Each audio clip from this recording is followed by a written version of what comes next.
Well, there was a particular person that mentioned issues on identity crisis and sexual orientation. And it initially just wanted me to then go into that conversation of identity versus sexual practices. Okay. Because I get what you're looking at as a topic, but for somebody that comes from an activist background and that does work on issues of gender identity, sexual orientation, Yes. and expressions and such, it is, I think, important to note there's a huge difference between identity and sexual practices. Can you maybe And elaborate? in this case, also what you're doing for benefits.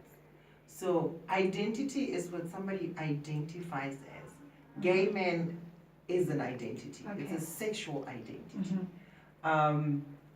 In terms of this, what you're referring to as MSM, as really just a sexual practice. Okay. Straight man paying this person for sexual pleasure. Yes. So they are just engaging in activity for sexual pleasure, or per se benefits. It is not an identity that one self-identifies and says, this is me, this is who I am. I am a gay man, I get attracted to other men, I want to grow old with another man. Whereas MSM, it's that 10 minutes of pleasure that they're getting with this particular human being. Okay, but then why a man? If you can also go for like a woman to give you the same pleasure, why go for a man? I think it's issues around preference. Each human being, and we must remember, Yes. human sexuality it's a broad spectrum that is influenced by a variety of factors. And I think one of them being fetishes, some of them being erotism, having the pleasure of your full body and understanding what you want as a human being to give you that sexual pleasure. And for this person, it is not only the sexual pleasure that they get from it, but probably the body that the sexual pleasure comes with. He could, yes, have the same kind of pleasure with a cisgendered female-bodied person, but he gets more gratification out of engaging in a sexual activity with a male-bodied person. Let me come there on that point Yes. she's trying to bring on. The first question, first and foremost, will be, why a man?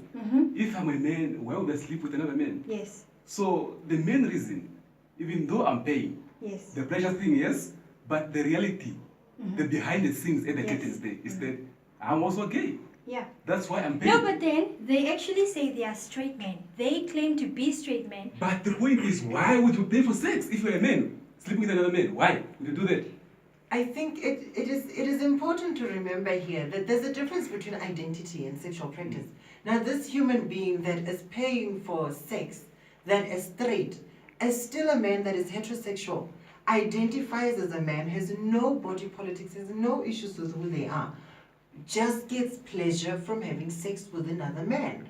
And it is per se, it is their sexual preference. It is what gives them pleasure. I think it's imperative that we should know that whatever you do in your bedroom doesn't define or determine who you are.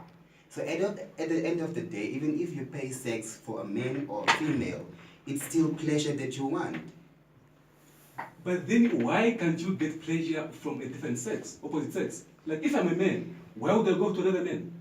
It's preferences. If I prefer to get my pleasure from a man, why should it be an issue? Because at the end of the day, it is my right. I think I also want to pose the question to you then. And it is something that I have recently been talking about. Why is it that you must, as a man, get pleasure from a woman? As human beings, from a Christian perspective, we were created in such a manner. I'm a man. Even God says in the Bible, God created man and woman in the first beginning. He never created Adam and Adam. He created who? Adam and Eve.